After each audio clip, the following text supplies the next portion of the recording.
చెప్పండి. ఇప్పుడు అసెంబ్లీ ఎన్నికలు కంప్లీట్ అయినాయి గదా! ఇప్పుడు పార్లమెంట్ ఎన్నికలు రాబోతున్నాయి. సో, మీ ఖమ్మం ఎంపీ స్థానానికి సంబంధించి ఎవరు ఎంపీగా గెలిచే అవకాశం ఉందంటే ఏం చెప్తారు? ఇప్పుడు ప్రస్తుత పరిస్థితిలో అయితే బీజేపీ అభ్యర్థి అదే గెలిచే అవకాశం కనబడుతుంది జనాల్లో.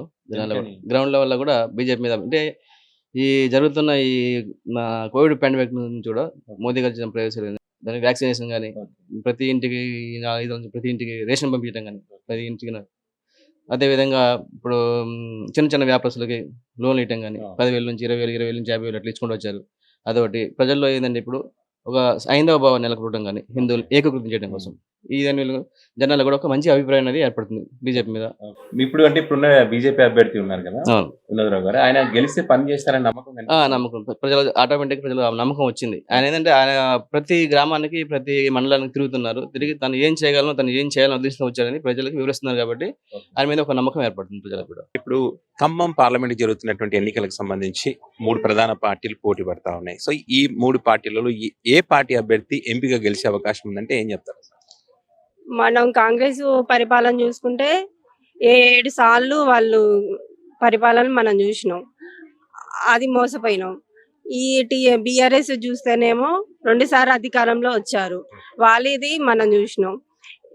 మేమేమనుకుంటున్నాం అంటే ప్రజల మొత్తం ఇంకోసారి మోడీ ప్రభుత్వానికి అవకాశం ఇద్దాం, వినోద్రావు గారికి అవకాశం ఇద్దామని అనుకుంటున్నాం. ఎందుకని?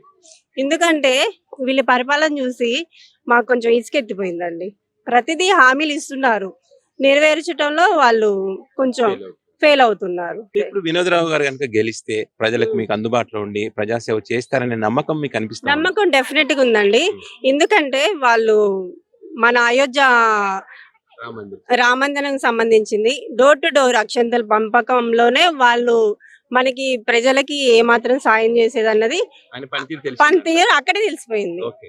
అది డోర్ టు డోర్ ప్రతి ఒక్కరిని మిస్ అవ్వకుండా మనకి అక్షంతలు పంపించారు. ఓకే. అక్కడే గెలిచినట్టే ఆయన. ఇక ఓకే. సో, ఇప్పుడు ఎలక్షన్ జరగబోతున్నాయి, ఎంపీ ఎలక్షన్స్. మీ ఖమ్మం పార్లమెంట్ కి సంబంధించి ఎంపీగా ఎవరు గెలిచే అవకాశం ఉంది? ఇంకెవరున్నారు ఇక మన మోడీ అభ్యర్థి తాండ్రా వినోద్రావు గారే. ఎందుకని ఆయన గెలుస్తారంటారు?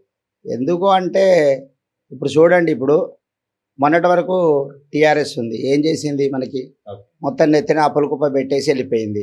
నెక్స్ట్ వచ్చేసేసి కాంగ్రెస్ ఇప్పుడు వచ్చింది. వాళ్ళ హామీలను ఏమైనా నెరవేరుస్తున్నారా? వాళ్ళు లేవు కదా. ఏమేమి ఉన్నాయి ఇప్పుడు? బస్సు ఫ్రీ అని చెప్పేసి అన్నాడు, దాంట్లో గొడవలే అయిపోయినాయి. కరెంటు ఫ్రీ అని చెప్పేసి అన్నాడు, అందరికి బిల్లులు వస్తూనే ఉన్నాయి. ఎవరికి బిల్లు రావట్లేదు చెప్పండి? బిల్లు ఫ్రీ అని చెప్పేసి అన్నాడు, 200 యూనిట్లు ఫ్రీ అని చెప్పేసి అన్నాడు. అయినా కూడా 200 లోపు వచ్చిన వాళ్ళకి కూడా నేను చూపెడతా, 200 లోపు వచ్చిన వాళ్ళకి కూడా బిల్లు వచ్చింది నేను చూపెడతా. నేను మా ఏరియాలోనే చూపెడతా. 23 డివిజన్ 33 ఇది బూత్ మాది ముస్తఫానగర్లో.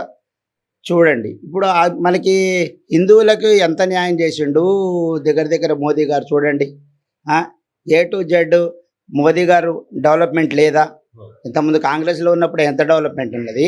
ఈ విధంగా ఇప్పుడు చూసుకుంటే మనకు మోదీ గారు వచ్చిన తర్వాత 2014 నుంచి ఇప్పటి వరకు ఎంత డెవలప్మెంట్ అని చెప్పేసి ఉన్నది.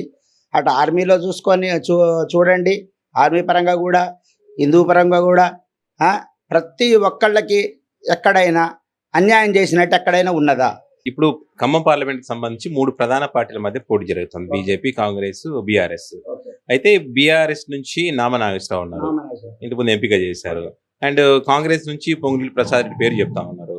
అండ్ ఇటు పక్క చూస్తేనేమో వినోద్‌రావు గారు ఉన్నారు. ఈ ముగ్గురిలో అభ్యర్థుల విషయంలో ఎవరు బెటర్ పర్ఫార్మెన్స్ చేసే అవకాశం ఉంది? ప్రజా సమస్యల మీద కానీ, ప్రజల దగ్గర ఉన్న అందుబాటులో ఉన్న విషయంలో కానీ ఎవరు మంచిగా అనిపిస్తున్నారు? నామా నాగేశ్వరరావు గారిని చూసుకున్నాం ఇంతకుముందు ఏం చేసిండు ఆయన? కేంద్రంలో ఉన్నప్పుడు ఏమన్నా ఖమ్మంలో డెవలప్మెంట్ ఏమైనా జరిగిందా? ఇప్పుడు నామనాగేశ్వరరావు గారు గెలిస్తే ఏమైనా డెవలప్మెంట్ చేస్తారని చెప్పేసి అని ఎవ్వరికీ నమ్మకం లేదు, 100% నమ్మకం లేదు. కాంగ్రెస్కి మనం ఇచ్చినాం, కాంగ్రెస్కి ఇప్పుడు ఏమైనా చేసినరా? ఇప్పుడు ఏమన్నా అందరికీ నెత్తిన బురద జల్లినట్టే ఉన్నది. గొడవలు స్టార్ట్ అయిపోయినాయి, మళ్ళీ పాత రాజ్యం గొడవల రాజ్యం స్టార్ట్ అయిపోయింది కాంగ్రెస్ గవర్నమెంట్ వచ్చిన తర్వాత.